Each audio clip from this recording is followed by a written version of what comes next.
നമുക്ക് ഫോണിൽ ഏറ്റവും കൂടുതൽ ഉപകാരമുള്ള നമ്മൾ ഏറ്റവും കൂടുതൽ ഉപയോഗിക്കുന്ന സംഭവമാണ് കീബോർഡ്. നമ്മളെ ഫോണിൽ ഒരു കീബോർഡ് അത്യാവശ്യമാണ്.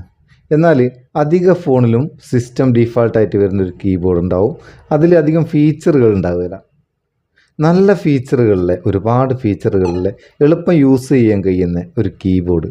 ഏത് കീബോർഡാണ് ഫോണിന് നല്ലത്, എങ്ങനെ അത് സെറ്റ് ചെയ്യുക? നമുക്കിന്ന് നല്ലൊരു കീബോർഡ് ഫോണിൽ സെറ്റ് ചെയ്യാം. നല്ല കീബോർഡ് ഏതാണെന്ന് ചോദിച്ചാൽ ആദ്യം പറയാൻ പറ്റുന്ന ഉത്തരം ഗൂഗിളിൻ്റെ gboardാണ്.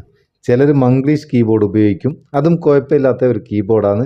എന്നാൽ അതിനേക്കാട്ടിലും കൂടുതലായിട്ടുള്ള ഒരുപാട് ഫീച്ചറുകൾ gboardലുണ്ട്. നമ്മൾ ഈ gboardൻ്റെ വീഡിയോ ഒരുപാട് ചെയ്തിക്ക് ഈ gboardനെ പറ്റി ഫുള്ളായിട്ടൊന്ന് നോക്കാം. നമുക്ക് നിങ്ങൾ gboard ഉപയോഗിക്കുന്നില്ല എന്നുണ്ടെങ്കിൽ അതിൻ്റെ ലിങ്ക് ഡിസ്ക്രിപ്ഷനിൽ കൊടുക്കുക. ഉപയോഗിക്കുന്നുണ്ടെങ്കിൽ പഴയ വെർഷനാണെങ്കിൽ നിങ്ങൾക്ക് അപ്ഡേറ്റ് ചെയ്യാനും അതേ ലിങ്ക് ഉപയോഗിക്കാം. ഈ gboard നമുക്കൊന്ന് സെറ്റ് ചെയ്തിട്ട് അതിൽ അത്യാവശ്യം വേണ്ട കാര്യങ്ങളെല്ലാം ഒന്ന് സെറ്റ് ചെയ്യുന്നത് എങ്ങനെയാണെന്ന് നോക്കാം.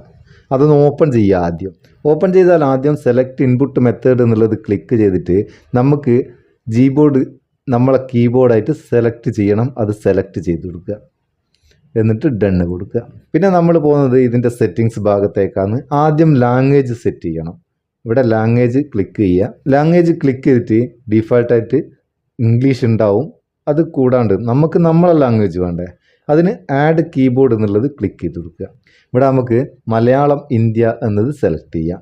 എന്നിട്ട് ഇതിൽ നമുക്ക് മലയാളം ഇന്ത്യയിൽ മംഗ്ലീഷ് ഉണ്ട്, മലയാളം ടൈപ്പിംഗ് ഉണ്ട്, ഹാൻഡ് റൈറ്റിംഗ് ഉണ്ട്. ഏതൊക്കെ വേണം അതൊക്കെ സെലക്ട് ചെയ്യുക.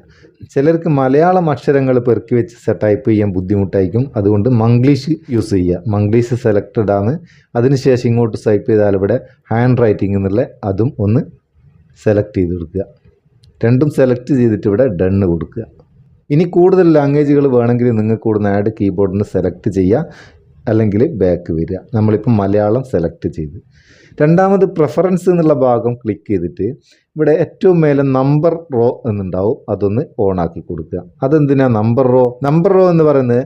നമ്മൾ സാധാരണ കീബോർഡിൽ അക്ഷരങ്ങൾ ടൈപ്പ് ചെയ്യുന്നതിൻ്റെ ഇടയ്ക്ക് നമ്പറുകൾ ടൈപ്പ് ചെയ്യണമെങ്കിൽ കീബോർഡ് മാറ്റിയിട്ട് നമ്പർ വേറെ തന്നെ അതിൻ്റെ താഴെ ഭാഗത്ത് 1 2 3 ക്ലിക്ക് ചെയ്ത് നമ്പർ എടുക്കണം. അതിന് പകരമായിട്ട് കീബോർഡിൻ്റെ മേലെ തന്നെ നമ്പറുകൾ കാണിക്കാൻ വേണ്ടിയിട്ടാണ് ഈ നമ്പർ റോ സെലക്ട് ചെയ്യുന്നത്. അതിനുശേഷം ഷോ ലാംഗ്വേജ് സ്വിച്ച് കീ എന്നുള്ള ഇതൊന്ന് ഓണാക്കി കൊടുക്കുക. ഡീഫാൾട്ടായിട്ട് ഓൺ ആവും, അല്ലെങ്കിൽ ഓണാക്കി കൊടുക്കുക. അത് നമുക്ക് ആവശ്യാനുസരണം ലാംഗ്വേജ് സെലക്ട് ചെയ്യാനുള്ള ഒരു ബട്ടണാണ്. അത് കീബോർഡിലേക്ക് പോകുമ്പോൾ കാണിച്ചു തരാം. പിന്നെ 100 മോഡ് കീബോർഡ് ഹൈറ്റ് അതൊക്കെ ആവശ്യാനുസരണം വേണമെങ്കിൽ സെറ്റ് ചെയ്യുക. സൗണ്ട് ഓൺ കീ പ്രസ് എന്നുള്ള ഭാഗം ഓണിലാണെങ്കിൽ ഓഫ് ആക്കുക. കാരണം എന്താ വെച്ചാൽ അത് നമ്മളെ ബാറ്ററി കൂടുതൽ കൺസ്യൂം ആകാൻ കാരണമാണ്. അതുപോലെ നിങ്ങൾ ടൈപ്പ് ചെയ്ത അക്ഷരങ്ങൾ തന്നെയാണോ കറക്റ്റായിട്ട് വന്നതെന്ന് അറിയാൻ വേണ്ടിയിട്ട് വേണമെങ്കിൽ പോപ്പപ്പ് ഓൺ കീ പ്രസ് എന്നുള്ളത് ഓണാക്കി വെക്കാം. ശേഷം ഒന്ന് ബാക്ക് വരിക. ഇവിടെ തീം എന്നുള്ളിടത്തിൽ കീബോർഡിന് ഏത് കളറാണ് വേണ്ടതെന്ന് നമുക്ക് സെലക്ട് ചെയ്യുക.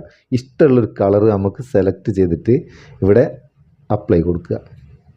അതുകൂടാണ്ട് നിങ്ങളെ ഫോണിലുള്ള ഏതെങ്കിലും ഫോട്ടോസോ കാര്യങ്ങളോ വേണമെങ്കിൽ അതും നമുക്ക് ഇവിടുന്ന് സെലക്ട് ചെയ്യാം. മൈ ഫോട്ടോസ്ന്ന് സെലക്ട് ചെയ്യാം. നമ്മളെ ഫോട്ടോ ഒക്കെ അതിൽ സെറ്റ് ചെയ്ത് കൊടുക്കുക. പിന്നെ താഴേക്ക് വന്നാൽ വോയിസ് ടൈപ്പിംഗ് എന്നുള്ള ഭാഗമുണ്ട്. അത് ക്ലിക്ക് ചെയ്തിട്ട് വോയിസ് ടൈപ്പിംഗ് ഓൺ ആക്കി കൊടുക്കുക. അങ്ങനെ അന്നേരം നമുക്ക് കീബോർഡിൽ നിന്ന് തന്നെ വോയിസ് ടൈപ്പ് ചെയ്യാനുള്ള ഒരു മൈക്ക് ചിഹ്നം അതിൽ കിട്ടും. ആ മൈക്ക് ക്ലിക്ക് ചെയ്ത് നമ്മൾ ഏത് ലാംഗ്വേജാണോ ഉപയോഗിക്കുന്നത് ആ ലാംഗ്വേജിൽ നമുക്ക് വോയിസ് ടൈപ്പിംഗ് ചെയ്യാനും കഴിയും. പിന്നെ ക്ലിക്ക് ബോർഡ്. ഈ ക്ലിക്ക് ബോർഡ് എടുത്തിട്ട് ഇത് രണ്ടും ഓൺ ആണെന്നൊന്ന് ചെക്ക് ചെയ്യുക. അത് രണ്ടും ഓൺ അല്ലെങ്കിൽ ഓൺ ആക്കി കൊടുക്കുക. അത്യാവശ്യ സെറ്റിങ്സുകൾ ഇത്രയാണെന്നുള്ളൂ. ഇത് ചെയ്തതിന് ശേഷം നമുക്കിനി കീബോർഡ് ഒന്ന് എടുത്ത് നോക്കാം. പിന്നെ ഇതാണ് നമ്മളെ കീബോർഡ്. ഇങ്ങനെയാണ് വരുന്നത്. നല്ല അടിപൊളി ലുക്കിൽ സൂപ്പറായിട്ട് വന്നിട്ടുണ്ട്. പിന്നെ ഇവിടെ തന്നെ ഇതിൻ്റെ സെറ്റിങ്സ് ഉണ്ട്. ഇനി എന്തെങ്കിലും മാറ്റം വരുത്തണേ ഇവിടെ നിന്ന് തന്നെ നമുക്ക് സെറ്റിങ്സിലേക്ക് പോവാം.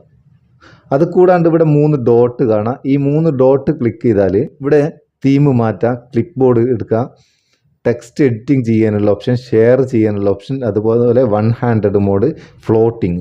ഈ ഫ്ലോട്ടിങ് സംഭവം എന്താണെന്ന് വെച്ചാൽ നമുക്ക് സ്വകാര്യമായിട്ടൊക്കെ ചാറ്റ് ചെയ്യുന്ന നേരം നമ്മളെ ചാറ്റ് വിൻഡോ മറച്ച് വെക്കുന്ന രീതിയിൽ നമുക്ക് കീബോർഡ് ഏത് ഭാഗത്ത് വേണമെങ്കിലും കൊണ്ടാക്കാം. താഴേക്ക് ഡ്രാഗ് ചെയ്തിട്ട് അങ്ങ് ഇട്ടുവിട്ടാൽ അത് പഴയ പോലെയാകുകയും ചെയ്യും.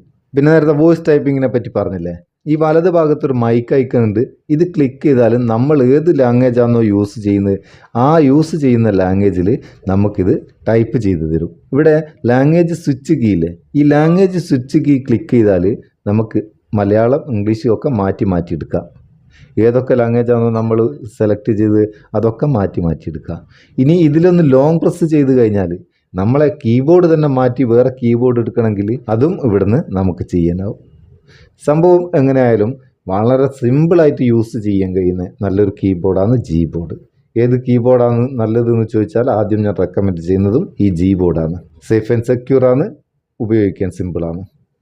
ഈ കീബോർഡ് നിങ്ങൾ മുന്നേ ഉപയോഗിക്കുന്നുണ്ടെങ്കിൽ കമൻറ്റ് ചെയ്യുക. ഉപകാരപ്പെടുന്ന കീബോർഡാണെങ്കിൽ നിങ്ങളെ ചങ്ങായിമാർക്കൊന്ന് ഷെയർ ചെയ്ത് കൊടുക്കുക. വീഡിയോ ഇഷ്ടപ്പെട്ടിട്ടുണ്ടെങ്കിൽ ഒരു ലൈക്കും കൊടുത്തേക്ക്, പാവം നമുക്കൊരു ബൂസ്റ്റും ആയിക്കോട്ടെ എന്ന്. നമുക്ക് അടുത്ത വീഡിയോയിൽ നല്ല സെഗ്മെൻറ്റ് കാണാം. നിങ്ങളെ സ്വന്തം Muthus Meppayur. Thank you so much.